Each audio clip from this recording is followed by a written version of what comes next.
there, hey there, hey there. It's like the Mickey Mouse Club. Hey there, hi there, hi there, hi there, hey there, hi there, ho there. You're as happy as could be. Anyway, we're just actually still shooting part one, Tone Antone. We're getting around to it now toward the end of October, going into a new year, getting ready for for Halloween's coming up real soon. And we're going to tell some stories, the Tone Antone fun stories when I was a child. I didn't get a chance to talk enough last time. So we're going to open this up with Aubrey. It's a beautiful song from Brett. And Aubrey was a name, not so very ordinary girl's name. But who's to blame for the love that wouldn't bloom, for the hearts that never played into, like a lovely melody that everyone can sing. Take away the words that rhyme, doesn't mean a thing.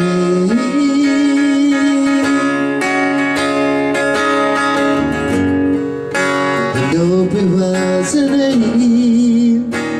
We tripped and danced together to the moon. Somewhere was home, but we never came around. Though we did, it never made a sound. Maybe I was absent, listening too fast, catching all the words that gone, the meaning going past.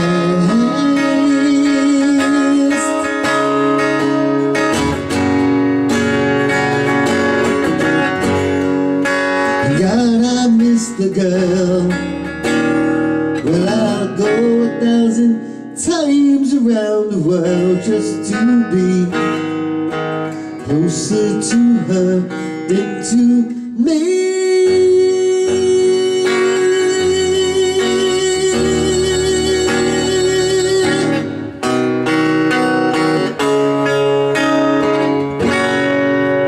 All right, welcome to Tone Antone Part 1.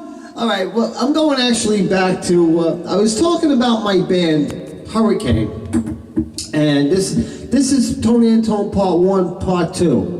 So we're still on Part 1. And actually, I don't know if you can get a shot of this. What happened was we talked about the band, and we got a second guitar player by the name of Bob Nasto that was doing playing rhythm guitar, and he was freeing me up to be able to grab the microphone and play lead guitars and stuff like that. So we actually won something in our lives. At that time, we were playing a lot of school dances and graduation parties and all kinds of things like that nature. And we were like the hottest band in Jersey City. And we entered a contest called the Knights of Pythias. Pythias. So hey, listen, don't ask me to repeat. Anyway, we were like Hudsonites we won the Hudson County. Turn it around. We won Hudson County and we got a trophy. We added a guy by the name of Bob Nasto playing rhythm guitar, and Dominic Gigante, myself on lead guitar and lead vocals, and my brother Jerry playing bass. So we went from a 3-piece to a 4-piece band, which was really cool. I don't know if you want to get a shot of this too. This was the flyer that we used to hand out to a lot of the girls and stuff that I kept with me.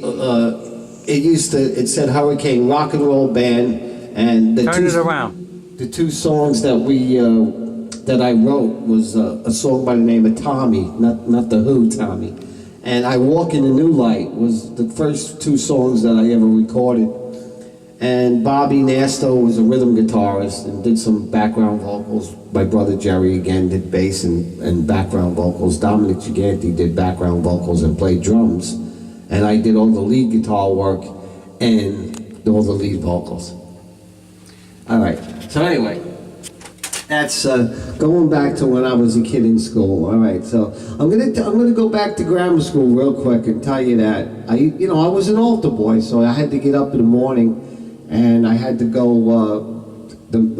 Father Paul Bocchicchio made sure that I had the 7 o'clock mass, so I had to be there like 6:45 to set everything up. Sometimes he would give me the 6:15 mass on purpose, because I was a fresh kid. I was a good kid, but I was a fresh kid.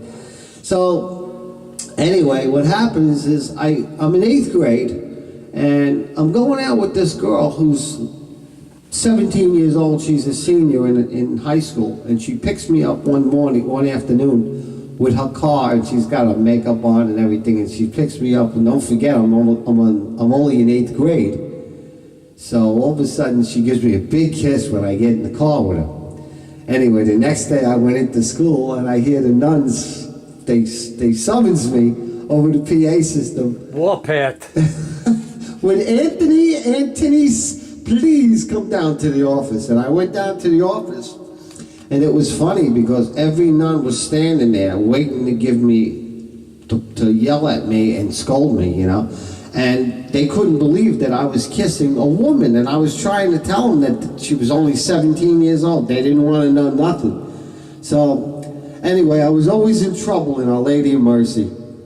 And okay, so that's that story. As time went on, I meet this young girl, and she's playing in the courtyard. She's only 14 years old, and at the time, I think I was 14. We were both the same age. So she didn't have a place to live, so I offered her my house without my parents knowing about it. So what winds up happening is I sneak her downstairs in my basement. You got to remember, it's a 3-family house. The Italians always keep their grandparents the grandmother and grandfather on the top floor, the mother and father on the middle floor, and then the basement's like for the kids and stuff like that.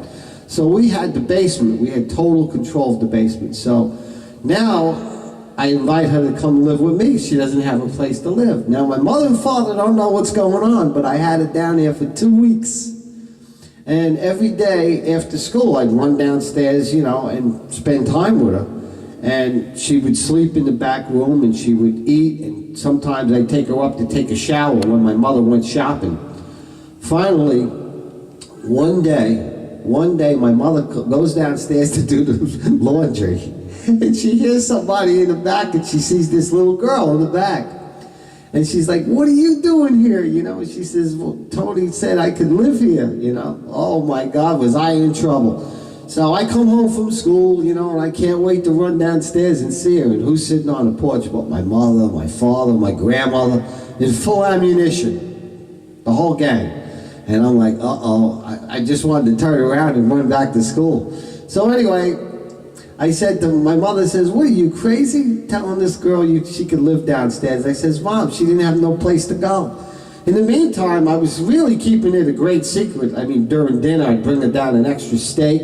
I'd say, "Mom, can I have another steak, please, or another baked potato," and bring it down.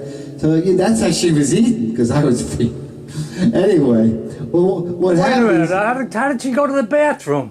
She would go to the McDonald's. She'd leave at the back door and go to the McDonald's and wash herself and go to the bathroom. And sometimes I guess she'd see a girlfriend and use her shower, but she was living downstairs for 2 weeks. Nobody knew about it. So finally, my mother, now everybody's waiting for me on the porch, and I get a real good tongue lashing from my folks, my grandmother. "What are you, crazy?"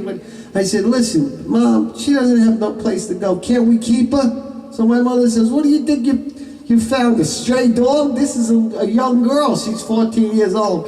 So she calls up her mother. And her mother turns around and says to my mother, "You can have her. I don't want her anymore." I felt so bad for this kid. Anyway, the mother came and picked her up, and I don't know how she made out with her parents.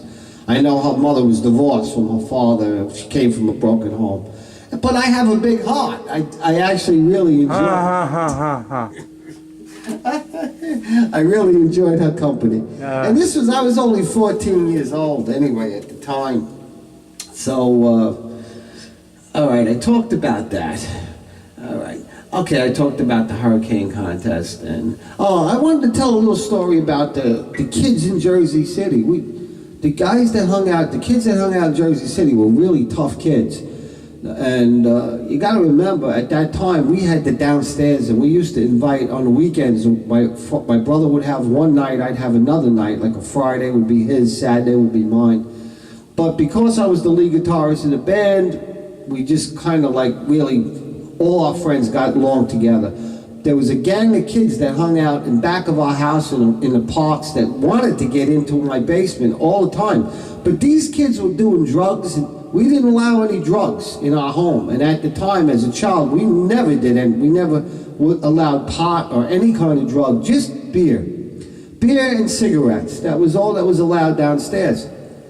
And so the kids used to, they get jealous over their girlfriends that were down my basement, and they'd knock on my door. So one day, these three guys knock on my door, and I'm eating dinner.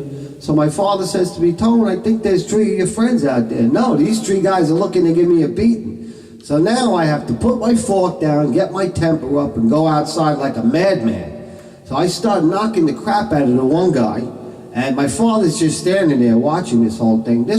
And then the other guy, I take him, I start knocking the crap out of him. I was a tough kid. I was a tough kid with a bad temper. And the kids in Jersey City, they used to bite with their mouth, so you had to be careful. So now I'm punching this kid I got my knee on his chest, and he takes my finger in his mouth, starts biting it. Next thing I know, I see my finger hanging. So I took my fingers and I put them near his eyes, and I said, if you bite my finger off, you're gonna lose your eyeballs. So he let go of my finger, and I gave him some beating after that. So, I mean, this was what Jersey City was. There was fighting almost, at least once or twice a week. We got into fist fights. And, but thank God we managed to get through all those years and so forth. You got any stories that you wanted to hear, Gino? Well, the only thing I know... and I wanted to tell a little bit about... So I played football, and I was pretty good. I was one of the smallest guys on the team, but I had a lot of heart. And I also played hockey. And my job on hockey was I was defensive, so I had to take the guy out with the puck. So as soon as the skater came past that second red line, I'd knock him right up against the board, knock him right down, and he'd fall. Both of us would fall down. So I got into a fist fight with everybody from every different hockey team, every one of the kids, because I frustrated them so they couldn't score a goal with me. How did you save that nose? I don't know. All I know is I used to hit them so hard that I'd knock myself out when I actually got up to skate again. I'd see black in front of my face like a dark screen because I would hit them that hard. It was physical, and I loved physical contact. I loved those sports. Plus, they made me strong. They made me stronger. As growing up in Jersey City is not like growing up in the country. There's a lot of obstacles that you got to avoid. Survival. And survival skills is what you got to do. Anyway, let me go to the next song here real quickly. This is a song from a great group called Grand Funk. And this group, the reason why I posted a lot of their videos on my Twitter account and Facebook was, this band was like three guys that got out on stage and just like made easy-going rock and roll with no gimmicks and nothing like that. It was really something that was so cool at that time, when a lot of the English bands were doing tremendous. To see an American band come up there and just, really knock the living daylights out of the audience with their music. So I'm going to do this song called I'm Your Captain.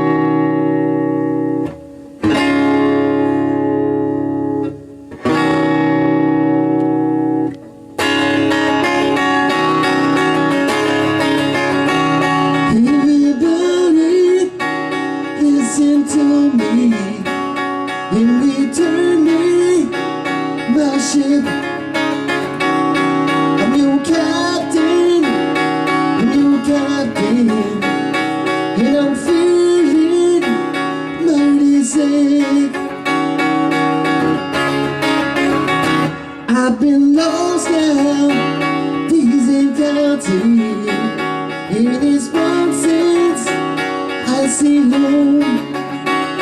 Can you hear me? Can you hear me?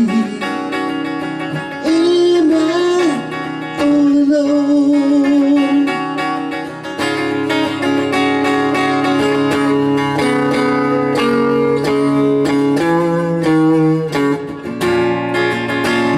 In my heaven gleaming, or are you really scheming to take my ship away from me?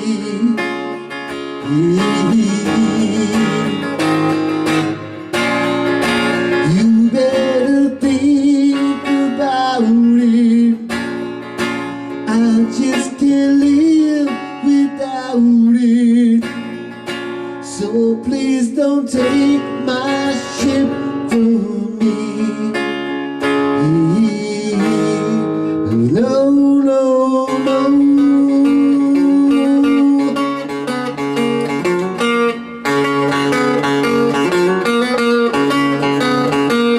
I can feel the hands of a stranger when it's tightened around my throat. Heaven help me, heaven help me, take a stranger from my boat. I'm your captain, yeah, yeah, yeah. I'm your captain, yeah, yeah, yeah. I'm your captain, yeah, yeah, yeah. I'm getting closer to my home.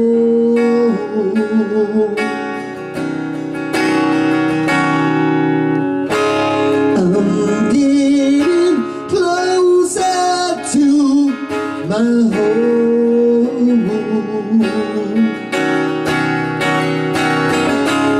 I'm getting closer to my home.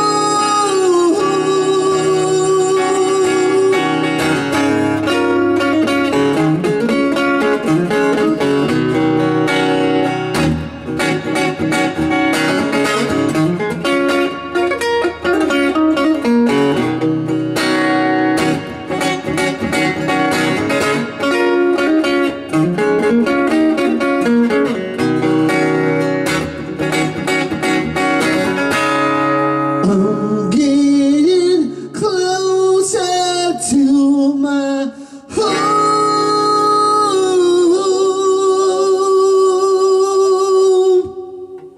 All right. 3 minutes.